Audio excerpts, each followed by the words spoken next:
Muy buenas noches, provincia. Bienvenidos a compartir la edición central de Noticiero 11. En los próximos 60 minutos vamos a compartir lo más importante de la jornada informativa del día de hoy en Salta, en el país y en el mundo. Tristemente, tenemos que hablar una vez más de la siniestralidad vial. Esto ocurrió en horas de la noche y el desenlace, lamentablemente, en las primeras horas de la madrugada del día de hoy tiene que ver con una situación que venimos referenciando, que se ha expuesto especialmente en las últimas semanas en la provincia de Salta. La siniestralidad vial, donde las víctimas terminan siendo motociclistas y donde el alcohol al volante es otra vez protagonista de estos hechos graves. Ocurrió anoche, cerca de las 22 horas, en la avenida del Carnaval, en la zona sur de la ciudad de Salta. Fíjense el estado en el que queda el vehículo, que termina impactando frontalmente con una moto que circulaba en sentido contrario. El fiscal penal 2 de la Unidad de Graves Atentados contra las Personas en turno, Gabriel González, investiga este siniestro vial con víctima fatal ocurrido en la zona sur de la ciudad de Salta. Las primeras tareas realizadas indican que el fallecido de 25 años circulaba en una moto en la avenida del Carnaval. En sentido contrario lo hacía un automóvil conducido por un hombre de 50 años. En circunstancias que se tratan de establecer, dice el informe del Ministerio Público Fiscal, el rodado de mayor porte invadió el carril contrario, se metió al carril por donde circulaba la moto y lo termina impactando de manera frontal. El motociclista resultó gravemente herido y falleció horas después en el Hospital San Bernardo. El dato, que ya es oficial, hoy en horas del mediodía, en la primera edición contaban algunos detalles justamente de la situación y se estaban investigando más datos respecto al siniestro vial. 1,6 gramos de alcohol en sangre. Además, el conductor, de estar borracho, alcoholizado al volante, intentó darse a la fuga y fue detenido. Está en cumplimiento de las medidas pertinentes para lograr esclarecer lo sucedido, indica el Ministerio Público Fiscal. El acusado será imputado en estas horas en la sede fiscal. 1,6 de alcohol en sangre. Lamentablemente, la situación que se da en las calles, en rutas, las diferentes situaciones que se viven en la provincia de Salta y una vez más la siniestralidad vial que se cobra una vida, un motociclista, en este caso un joven de 25 años.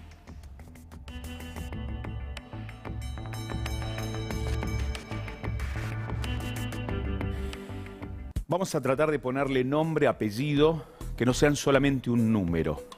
Santiago Liquín, 25 años. Lamentablemente, este joven es la víctima número 111 en siniestros viales en la provincia de Salta. Es el joven que circulaba en su motocicleta ayer por la avenida del Carnaval, que un borracho se cruza de carril, lo termina impactando frontalmente y termina perdiendo la vida. 25 años. Este joven, en redes sociales, por supuesto, familiares, seres queridos, compañeros de trabajo, estaban despidiéndolo con una congoja, una sorpresa, un dolor enorme que entendemos y por supuesto acompañamos. Norma Córdoba era una profesora de unos 50 años, vivía en El Bordo.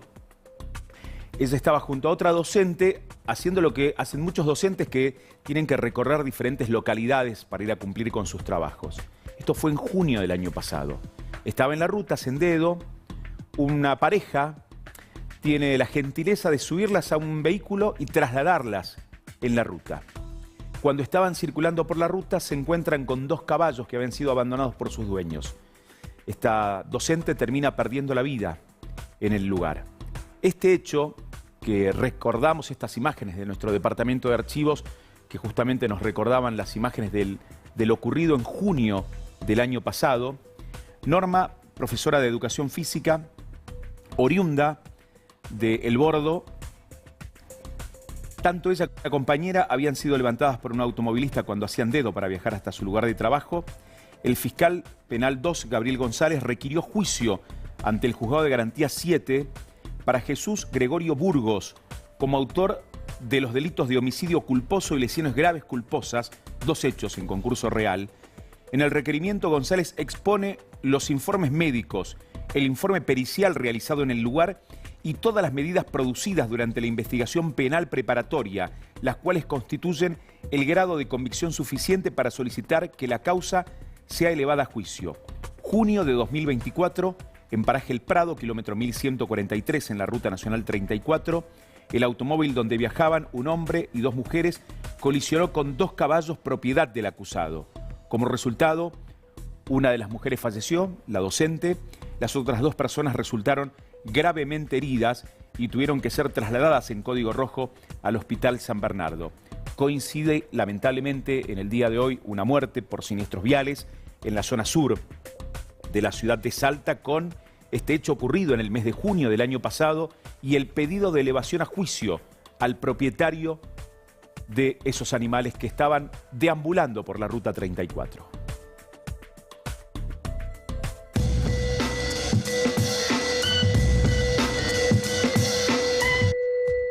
La noticia esperada en el día de hoy tenía que ver con la inflación. En Ciudad de Buenos Aires se había dado una inflación del 2,2%, datos que se habían conocido la semana pasada, y todo parecía indicar que justamente se iba a mover por allí la inflación del pasado mes en la República Argentina. ¿Qué dice el INDEC en el informe que se difundió hoy a las 4 de la tarde? La inflación en nuestro país en el mes de octubre, 2,3%. Después de aquel 2,8, 3,7 en el mes de marzo, 2,8 en abril, la inflación bajó al 1,5%. El gobierno tenía expectativa con que la inflación iba a rondar el 1% o no iba a superar el 2%. Fue subiendo levemente, por supuesto, comparado con meses anteriores. Esta es una inflación relativamente baja, con un 2,3%, la inflación del último mes, la del mes de octubre. ¿Cuáles fueron los elementos que marcaron esta inflación levemente en alza en la República Argentina? Los indicadores hablan de transporte, vivienda, agua, electricidad, gas y otros combustibles, bienes y servicios varios, aparecen como los elementos que más han subido. Alimentos y bebidas no alcohólicas también un 2,3%. Esto después va a tener su impacto en lo que vamos a ver más adelante, que es la canasta básica y canasta alimentaria total, como para conocer datos de pobreza y de indigencia. Pero estos fueron los números que el INDEC dio a conocer en el día de la fecha respecto a la inflación. Con respecto a la inflación, también vamos a medir uno de los puntos más polémicos. Ya el INDEC ha aclarado que van a hacer una reestructuración a la hora de medir la inflación. Ya desde hace un tiempo se viene planteando esta cuestión, pero lo que genera polémica es el tema de los salarios. La pregunta que hacemos todos los meses cuando brindamos el informe del INDEC, que coincide en el día de la fecha con el tema inflacionario, es: ¿su salario, lo que cobramos los trabajadores, le ha ganado a la inflación en el último tiempo? Veamos los datos. El INDEC dice que los datos corresponden a septiembre. 2,2%, la variación mensual en septiembre, con una inflación acumulada, con un salario acumulado del 30,4% desde enero hasta septiembre. Nosotros tuvimos en el mes hasta septiembre un 22% de inflación. Por lo tanto, indica esta medición del INDEC que nuestros salarios le ganaron a la inflación un 8% hasta el mes de septiembre.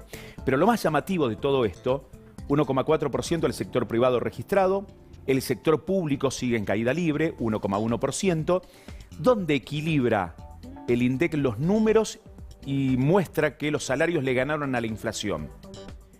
La encuesta permanente de hogares, EPH, que son las siglas con las que el INDEC da a conocer esta medición, dice que el 77% aumentó el trabajo informal, el salario del trabajador informal en la República Argentina. 77% de enero a septiembre, mientras que los trabajadores formales tuvimos un aumento del 21,5%. Una desproporción, indican quienes pueden llegar a conocer la realidad del trabajo informal, que un trabajador en negro le hayan aumentado un 50% más que a un trabajador formal en la República Argentina.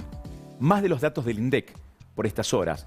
Canasta básica alimentaria, canasta básica total. Como siempre, mostramos las mediciones del INDEC para entender la indigencia y la pobreza en la República Argentina. Una persona necesitó 176.150 pesos para no ser indigente, 392.815 pesos una persona para no ser pobre. Cuando hablamos de núcleo familiar, grupo familiar, siempre se toma como referencia a la familia tipo, integrado por 2 adultos y 2 menores, un varón de 35, una mujer de 31 años, un hijo de 6, una hija de 8 años. Una familia necesitó en el último mes, en la República Argentina, 1.213.000 799 pesos con 5 centavos, si queremos agregar los números finos, 1.213.799 pesos para no ser pobre, 544.304 pesos para no ser indigente. Los números que dio a conocer el INDEC en la tarde del día de hoy. Quedan abiertas todas las opiniones respecto a estas mediciones que se dan a conocer periódicamente por parte del Instituto Nacional de Estadísticas y Censos. Vamos a seguir hablando de economías.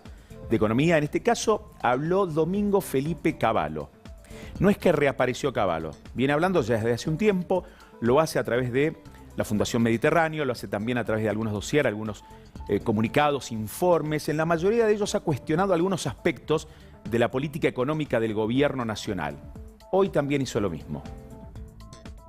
Tenemos que avanzar hacia una organización de la economía donde quede muy claro cuál es el ámbito del sector estatal, que no puede dejar de existir.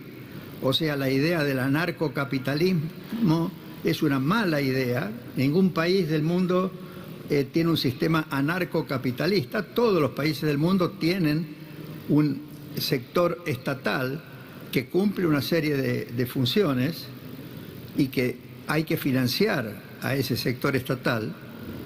Y por otro lado, el sector privado sí tiene que ser realmente privado y tiene que funcionar según las reglas de los mercados, en competencia, en una economía abierta. El planteo de Cavallo, con cuestionamientos y con su mirada crítica a ciertos aspectos de la economía. Y volvemos a la economía hogareña, a la economía del día a día. También el INDEC, a través de la encuesta permanente de hogares, preguntó cómo administramos nuestro dinero. Y aquí nos ponemos todos en el papel de cómo vamos cubriendo gastos, costos fijos en la economía del día a día. Veamos el informe del INDEC, los puntos más importantes que rescató el equipo de economía, de producción de nuestro canal, para contar los detalles de la encuesta permanente de hogares. Es un dossier bastante largo, por eso el equipo trabajó para reducir en estos datos estadísticos. ¿Cómo organizan su economía los hogares argentinos? Es la pregunta del INDEC. Los datos son donde cada uno se sentirá reflejado en algunos quizás de ellos. En 2003, el 19,9% de los hogares usó ahorros para cubrir sus gastos. Este año, el 37,4% utilizó ahorros para cubrir gastos, costos.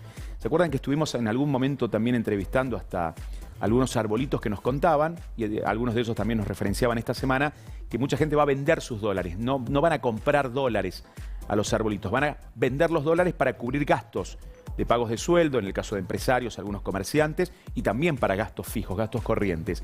El porcentaje de hogares que compra en cuotas o al fiado, todavía existe el fiado, con tarjeta o libreta se elevó del 22 al 50,9% en las últimas dos décadas. El informe es muy amplio, por eso lo mostramos de esta manera, que tiene que ver fundamentalmente con la dinámica, cómo ha cambiado la dinámica económica hogareña en la República Argentina. El 50,9% de los hogares compra en cuota o al fiado, contra el 22% que lo hacía hace algunos años atrás. ¿Qué otras estadísticas dio a conocer esta encuesta permanente de hogares al respecto? En 2003, solo el 3,4% de los hogares había pedido préstamos a bancos o financieras. Este año el número se elevó al 14,2%, más del 10% de crecimiento en las últimas décadas de recurrir a financieras o bancos. El 15,7% de los hogares solicitaba préstamos a familiares o amigos en 2003 y el 16,1% lo hizo en el 2025. Eso no varió demasiado. Quizás nuestros familiares tampoco variaron mucho a quién pedirle plata prestada. Que ya se ha hablado largamente, este es un comentario que va más allá de lo económico, que uno puede perder una amistad o una relación familiar justamente por ese préstamo de dinero. Un dato más de la encuesta permanente de hogares respecto a este punto. En el primer semestre de 2025, 1 de cada 4 hogares se endeudó. 1 de cada 4 hogares, dato del primer semestre del año, se endeudó, pero esa proporción sube a 1 de cada 3 entre los menores recursos. Indica este dossier del INDEC, que hace referencia a la cuestión del manejo del dinero de la administración hogareña, que esto impacta mucho más, por supuesto, pareciera una obviedad, pero vale la pena remarcarlo, en los hogares de menores recursos. Es por ello que 1 de cada 4 hogares se endeudó y la proporción sube, 1 de cada 3 entre las familias con menores ingresos. Necesitaron los de menores ingresos recurrir a un banco, a una financiera, a un prestamista, a un familiar para poder subsistir, avanzar en sus necesidades. El estudio precisa que el 40,8% de los hogares usó ahorros o vendió pertenencias en este semestre, con mayor incidencia en los sectores bajos. Los datos corresponden al mismísimo INDEC, que dio a conocer este dossier respecto a cómo administramos los gastos hogareños. Claro, esto impacta directamente en los salarios que compartíamos hace instantes. En este sentido, una medida de fuerza que continúa por 72 horas, comenzó en el día de hoy, es la que llevan adelante los docentes universitarios. Este paro arrancó bastante bien, hicimos un primer relevamiento, 70% de acatamiento a nivel universitario, total en el nivel preuniversitario. La verdad que sorprende, por un lado, porque es como, no llegamos como más de 30 jornadas de paro en el año, y a pesar de ser el tramo final de la cursada, el nivel es alto. Por un lado sorprende, por otro lado no sorprende, porque es uno de los peores años para la docencia. La verdad que la situación salarial es sumamente desesperante, y esto se suma a la situación de que tenemos una ley de financiamiento que fue aprobada, fue vetada, fue ratificada, promulgada, pero no se implementa. Calculo que todos esos insumos generan mucho malestar y llevan a que compañeros que usualmente incluso no paran en esta época terminen haciéndolo. Fue un año difícil, recién lo decías. Con ese diario, ¿cómo encaran este poquito tiempo que le queda al ciclo? Bueno, en este momento estamos justamente terminando de pulir una encuesta a nivel nacional, va a salir en un par de horas, que consultamos cómo encarar precisamente este tramo, ¿no? Lo que nos queda de noviembre y diciembre. El eje va a ser preguntar si están dispuestos los compañeros a suspender las mesas de exámenes de diciembre o no. Es una decisión que hay que tomarla con mucha base, ¿no? Porque es una decisión más fuerte de lo que venimos usualmente ejerciendo como medida de protesta, y también pensando ya en que en diciembre el debate va a ser si es que arrancamos o no el ciclo lectivo 2026. Recuerdan que días pasados habíamos escuchado al CEO de Mercado Libre, al CEO de Mercado Libre, haciendo referencia a Shein, Temu, estas plataformas que compiten, por supuesto, con Mercado Libre, que son plataformas chinas, asiáticas, que están teniendo una incidencia en muchos países del mundo y han comenzado a ingresar a la República Argentina.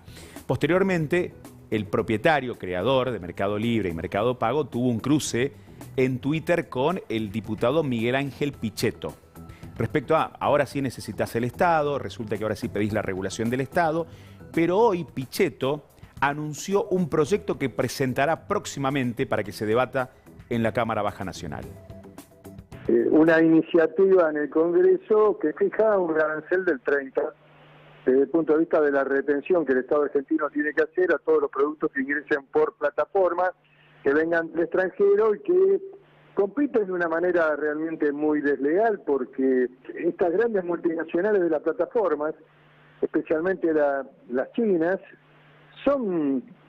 primero hacen un juego de dominar el mercado, digamos lo que se denomina dumping, bajan los precios, son productos muy bajos, de calidad para abajo, digamos, no es una gran calidad, pero luego toman el mercado de manera contundente. Por lo tanto, bueno, me parece que este tema, en este mundo, en donde aparece este tipo de actividad que no se puede desconocer, y en función de la defensa del interés nacional, el Congreso debería abocarse para tratar el tema.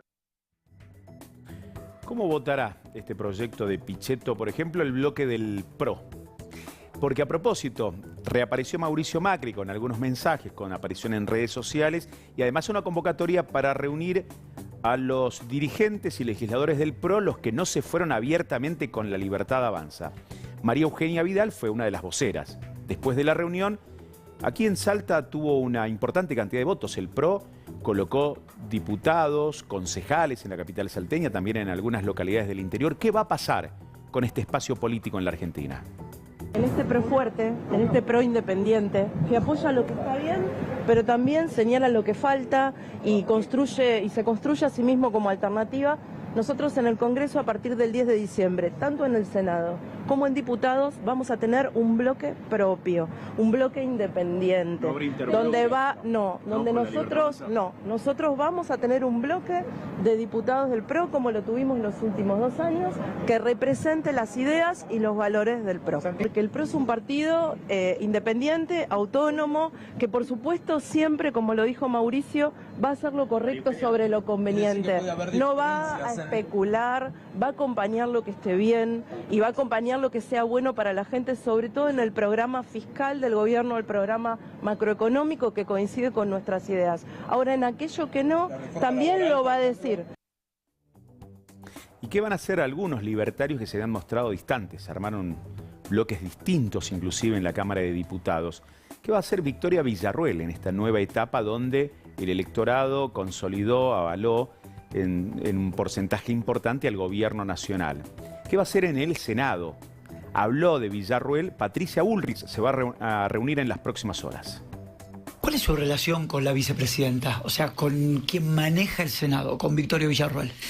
Bueno, la relación es una relación que ha sido, digamos, de distancia entre el gobierno y la vicepresidenta.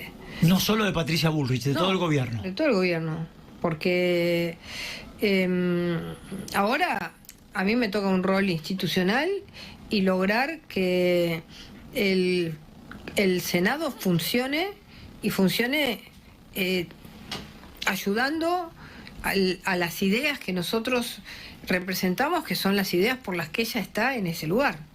Así que ese va a ser nuestro pedido, que nos ayude, no que nos boicotee. ¿Habló con ella ya en el último tiempo? No, pero el viernes al mediodía tengo una reunión con ella.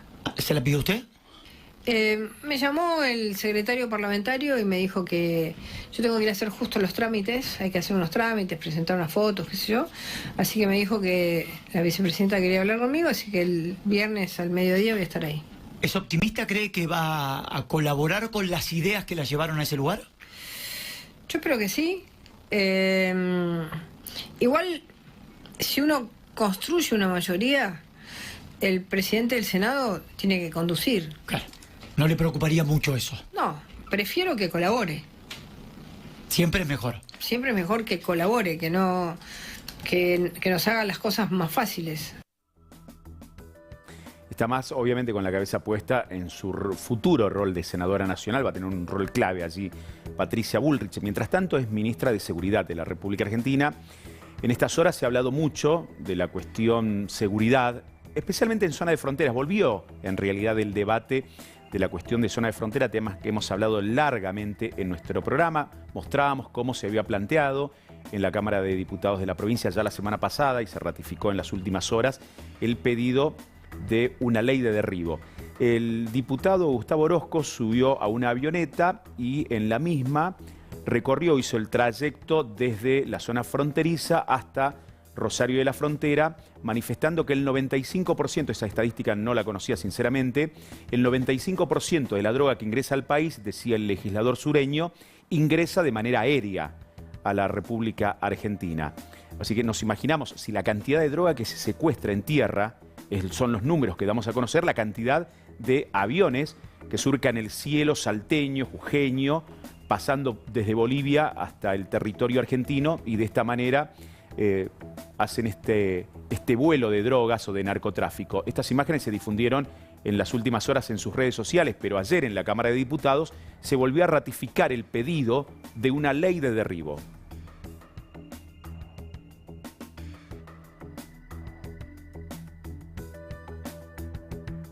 Entonces, Argentina, que es ruta del narcotráfico, Salta particularmente, que es una provincia fronteriza y nadie desconoce que Bolivia es el tercer país con mayor producción en lo que hace a droga y es nuestro país vecino. Y Salta, consecuentemente, es ruta de la droga, del narcotráfico, del contrabando y, por qué no decirlo también, del crimen organizado, consecuencia de la injerencia y del daño que provoca la llegada de la droga tanto a Salta como a la Argentina. Entonces, el decreto, que tiene esa facilidad de ser modificado, es mucho más frágil, es arbitrario si se quiere, comparado con una ley.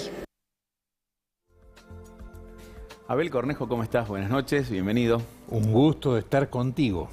A ver, ¿se puede aplicar una ley de derribo? Decía la diputada Socorro Villamayor, que no es lo mismo un decreto, como ocurrió en el 2019, ¿estoy bien?, que una ley. Explícanos eso, por favor.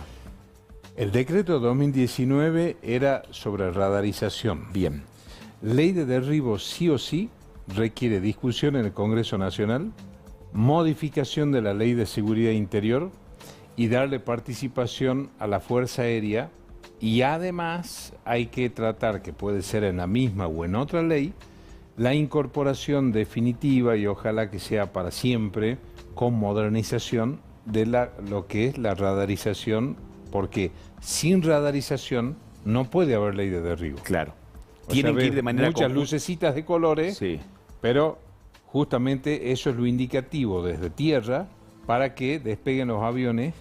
Y también vale aclarar a la audiencia que la ley de derribo no es que si hay un avión no identificado inmediatamente van a proceder a derribarlo, sino que hay un protocolo previo, y en 11 países del mundo que está vigente la ley de derribo, está funcionando muy bien. Uh-huh. Por otra parte, es un instrumento legal indispensable, pero hay que hacer una salvedad, no respecto a la ley.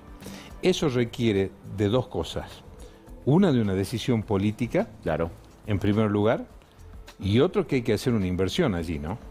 Primero con la radarización y con los aviones. Exactamente, exactamente. Yo creo que la Fuerza Aérea Argentina es una fuerza que está altamente capacitada para realizar esa tarea. Se habló infinidad de veces de mandar el ejército a la frontera. Yo me opuse abiertamente a eso, porque para eso está Gendarmería Nacional, Prefectura Naval, Policía Federal Argentina, más esa propuesta que desde hace años vengo haciendo, que es el Pacto Federal de Seguridad. Quiero darte un dato histórico, porque viste que yo con mis obsesiones siempre vuelvo a puntos recurrentes, ¿no? A ver. La primera vez que yo escribí sobre pistas clandestinas de aterrizaje es el primer libro que publiqué en mi vida. Un libro de derecho, se llama Los delitos del tráfico de estupefacientes, en 1992. En el 92. Hoy me preguntaron en un programa de Buenos Aires, ¿se acordaba alguien ahí de este tema? Entonces ¿Y qué escribiste? ¿Qué viste en el 92? Un ilícito no previsto en la ley 23737, las pistas clandestinas de aterrizaje. ¿Qué son las pistas clandestinas? No son las pistas solamente que se ven en las plataformas de streaming. Un camino vecinal usado a ese fin puede servir como pista clandestina. Y además, no toda pista, por ejemplo, en un lugar donde se utiliza para fumigación, un campo, puede ser considerada una pista clandestina para narcotráfico. Es que además hay que aclarar, eso es una muy buena observación de tu parte, porque gran parte de la actividad aerocomercial es total y absolutamente lícita. Y además, dos cositas también. Ley de radarización sirve para mejorar la aviación aerocomercial, más allá de la lucha del tráfico. Y el otro tema que hay que aclarar es que en la Argentina, desde el suelo hasta 4.000 metros de altura, aún en las zonas que están radarizadas, no hay radares que midan ese alcance. Es decir, que el tema de radarización en Argentina es un tema mucho más serio e importante que se lo pinta, y por cierto no es para tratarlo en forma espasmódica, sino que tiene que ser una de las políticas de Estado que siempre hablamos. Un riesgo puede ser lo que está ocurriendo en Estados Unidos, que hay cuestionamientos, o escuché a algunos congresistas en Estados Unidos diciéndole a Trump, todavía no nos demostraron que las embarcaciones que derribaron efectivamente eran narcos. Bueno, ahí está el rol clave, que todo eso es para un mejor accionar del Ministerio Público Fiscal Federal y de la Justicia Federal. O sea, ¿quién va a conducir, quién va a dirigir todos esos procedimientos, quién va a dar la orden de eso? Siempre va a ser un fiscal con anoticiamiento del juez de garantía federal. O sea, eso es para mejorar las investigaciones judiciales. Un elemento, un instrumento fundamental en este sentido, porque a mí me parece que con todo lo que está pasando, antes decía que siempre íbamos atrás y parecía que era una distancia corta. Sí. Yo ahora veo que estamos casi diría que a miles de kilómetros por atrás, ¿no? Entonces, bueno, el descontrol de los cielos, no sé, los porcentajes, porque todo lo que eso no de que se controla... que ingrese el 95% de la droga, dice un legislador salteño, ingresa de manera aérea. Bueno, de manera aérea yo creo que están infectados los cielos, no sé cuál será la medición, porque todo lo que está sin control es lo que no se puede saber, claro, que es todavía mucho más peligroso, ¿no? Yo creo, honestamente, que tenemos una frontera perforada. Tenemos 700 kilómetros cuadrados de frontera, somos limítrofes con Chile, Bolivia y Paraguay. Además, tenemos un curso de agua importante como el río Bermejo, que si bien no todo el año trae agua, cuando trae también puede ser utilizado como transporte fluvial. Y bueno, y tenemos todo el problema de lo que es la hidrovía, que es el río Paraná, y la triple frontera, la frontera nordeste.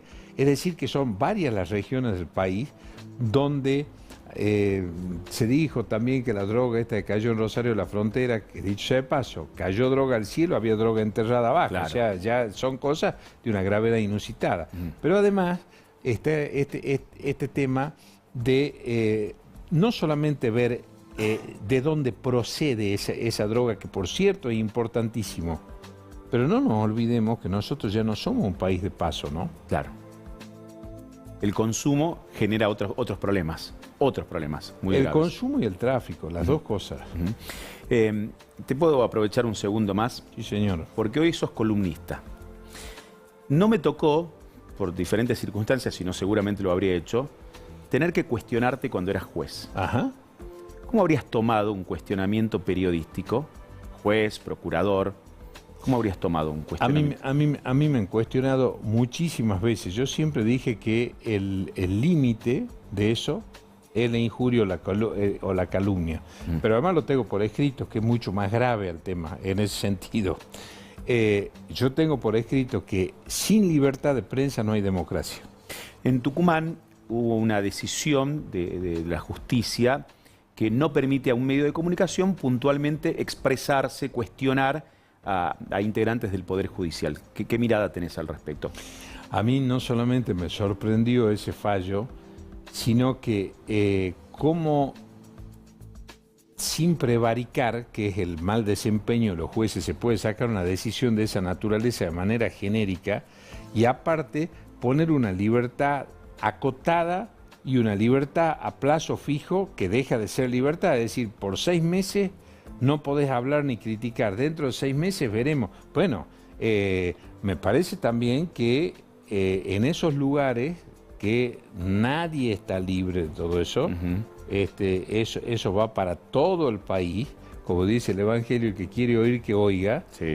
Bueno, lo hemos hablado muchas veces también, ¿no? Tema justicia es una asignatura pendiente de la democracia argentina y me parece que el rol de la prensa en ese sentido es fundamental. Callar a la prensa en la crítica con la justicia implica de alguna manera asegurar la impunidad.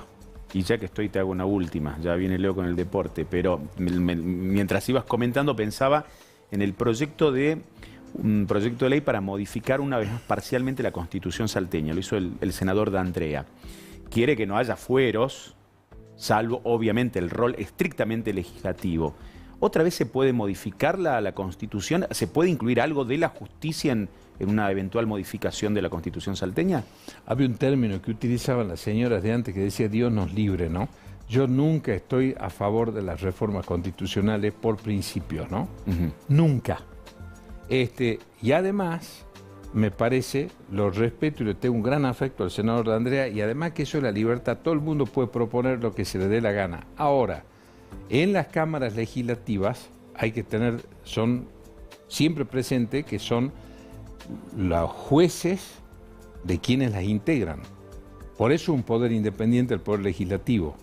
Entonces, no es cuestión de mandar todo a la justicia ni judicializar todo, sino que si hay un mal desempeño dentro de las cámaras legislativas, y bueno, procede el desafuero, y procede el desafuero dentro de la propia Cámara también. Entonces yo no creo que sea necesario modificar en este sentido la Constitución, ni en este ni en ninguno, ni en ninguno. Me gustaría mucho más que hagamos un ejercicio práctico de ver todos los días como si fuese un rezo laico, cómo podemos cumplir mejor la Constitución, la nacional y la provincial. Yo tengo otra propuesta. ¿Seguimos el miércoles? Sí, señor. Perfecto. Abel Cornejo el miércoles regresa para sus columnas aquí a la pantalla del 11.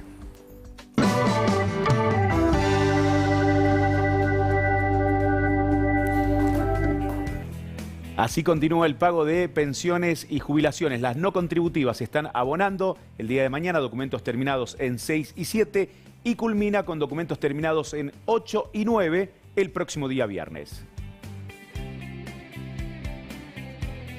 En el caso de la franja 1 de jubilados, documentos terminados en 3 el día de mañana y el viernes, documentos terminados en 4.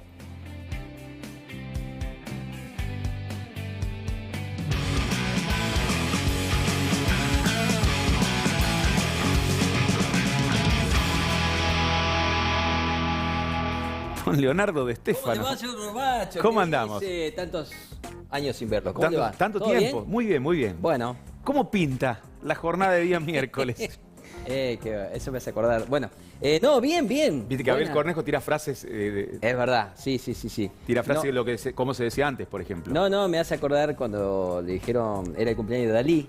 Sí. Dice, ¿qué vas a hacer para tu cumpleaños? Y lo que pinte, dice. Muy bueno. Para arrancar. No, si no lo agarraron del otro lado, no podemos subtitular los chistes, chicos. Claro. ¿Viste? Venimos del doctor Abel Cornejo a esto, sin escalas. Deportes de Stefano. Sí, señor. ¿Por qué? Porque Gimnasia y Tiro volvió hoy a los entrenamientos. Sí. Después de un par de semanitas de descanso, después de lo que fue su eliminación en el torneo Nacional B. Y lo que pasa es que, claro, en el Nacional B los contratos vencen el 30 de noviembre. Ah, claro. Los jugadores tienen que cumplir hasta esa fecha para después ver el tema renovación. Sí. Por eso hoy estaban citados todos. Por supuesto. Hubo algunas ausencias. El caso del capitán Ivo Chávez por un cuadro estomacal. Virge, que fue operado hace muy pocos días. Ah, mira. De su rodilla. Que no fue al último partido y con claro, todo lo que generó eso, ¿no? Que él dijo después que no estaba lesionado, claro. Se había informado la lesión. Bueno, sí, se le vence también el contrato del 30 de noviembre. Pese a que está operado, Gimnasia no está obligado a renovárselo. Pero bueno, veremos qué decide el cuerpo técnico, claro, ¿no? Pero... me imagino que sigue el cuerpo técnico, porque esa sería la primera pregunta. Claro, todavía no está confirmado oficialmente. Claro. Sí, está ahora entrenando con Tete Quirós. Pero bueno, y la otra ausencia fue la de Guanini, con permisos especiales. De esta manera habló uno de los jugadores que participó todavía sigue el tema de la calentura de haber quedado afuera, sí, ¿no? Por supuesto. ¿Qué en te este parece? Partido local, creo que ahí pierde la posibilidad de Gimnasia, ¿no? No pudo concretar gol, los malos arbitrajes. Bueno, balance y lo que viene. Creo que fue un gran año. Llegar hasta donde llegamos fue algo muy positivo, tanto para nosotros como para el club, porque el club hacía mucho no estaba en esa instancia, así que nada, contento por eso y nada, espero que el club siga progresando. Hicimos un grupo muy bueno y eso fue lo que nos llevó a conseguir tantos resultados positivos. ¿Vas a seguir en Gimnasia? No sé, nadie sabe. Ahora los dirigentes, el técnico se tienen que sentar a hablar y a ver qué es lo que quieren para el año que viene y ahí comunicarnos. Mis ganas están porque la verdad que es una ciudad muy linda, un club muy lindo y me gustaría, pero bueno, tienen que pasar cosas que me digan si queremos seguir y ahí sentarnos a hablar. Pero el hincha de Gimnasia sí querría que el Loco Méndez siga. Sí, buen jugador. Todavía no hay calendario de pretemporada porque no está la fecha de inicio del próximo torneo, claro. Así que está acomodándose recién el campeonato del año que viene. Por eso habrá que esperar. Primero que venzan los contratos para ver quién sigue y quién no. En las redes de los clubes ya comienzan a pedir quiénes quieren que se queden y quiénes quieren que se vayan. Y sí, el termómetro de hincha supongo que incide, ¿no? Sí, hay uno que gana fácil por goleada en el caso de Gimnasia. En el caso de Gimnasia, ¿quién es? Y el Queco Villalba. Claro. La mayoría del hincha de Gimnasia dice... Sí, no jugó... No. Es hora de que se vaya del club. Pero bueno, Son sensaciones, quizás sigue en el club, la próxima temporada la rompe. Es fútbol. Todo es fútbol, Es sí, fútbol. todo puede pasar, exacto. Y del fútbol al rugby, porque terminó la temporada competitiva, en las juveniles se jugaron las finales del Torneo Honor. Sí. Vamos a ver lo que fue la final de M15, que terminó ganando Jockey Club, 17-15 sobre Tigres, final que se jugó en la cancha del Club de la Rotonda de Limache.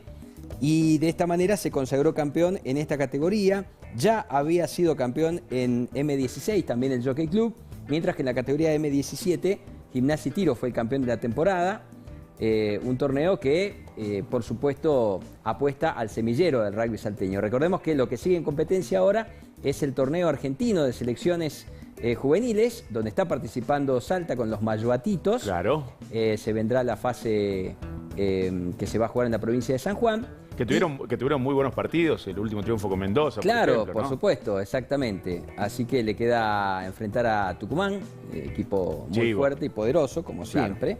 Pero bueno, nos centramos en las juveniles salteñas y el triunfo del Jockey Club, que de esta manera festejaba este título en su cancha.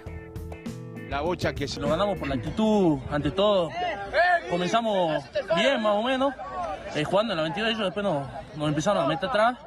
Y nada, después esos 2 tries que nos pasamos ya y terminamos ganando por 2 puntos, por la actitud. Saliste, te fastidiaste, no querías dejar a la cancha. Sí, me sacaron, yo no quería salir y bueno, me volvieron a meter. Muy parejo, en un momento creímos que se nos iba, cuando hacen el último try ahí, creímos que se nos iba abajo, pero metimos huevo y pudimos quedarnos con el partido. ¿Por qué lo ganan? Más allá de la actitud, de poner huevos, ¿qué cosas hicieron bien? Sí, trabajamos esto todo el año, no se nos dio, y yo creo que fueron más las ganas de ganar un torneo que no veníamos ganando, no ganamos ninguno y fueron todas las ganas de ganar el partido. Nos festejamos con todo, muchas gracias a los padres también que se pusieron la 10, nos trajeron hinchadas, bengalas, todo. Eso también colabora para poner más ganas en el partido. Bueno, ahí estaba Iñaki García, que es el chico que veíamos al final, es hijo Sí. de Nahuel García, entrenador de la selección femenina de rugby de mira. Argentina. Claro, Así que hemos mostrado en algún Sí, momento sí, sí. justamente su Exacto. gran laburo. Un apellido ligado al rugby de nuestra provincia. ¿De Estefano? Después vamos a hablar de... Te escucho. Tengo goles del torneo anual. Vende bien, que la gente se tiene que quedar. Señora, señor, no se mueva, no toca botón. Tenemos el torneo anual y tenemos la selección argentina. Vamos a hablar de Messi y algo más. Cuando regresemos a la Surprise. pausa, deportes y después nos sorprendemos con todo lo que tiene Leo.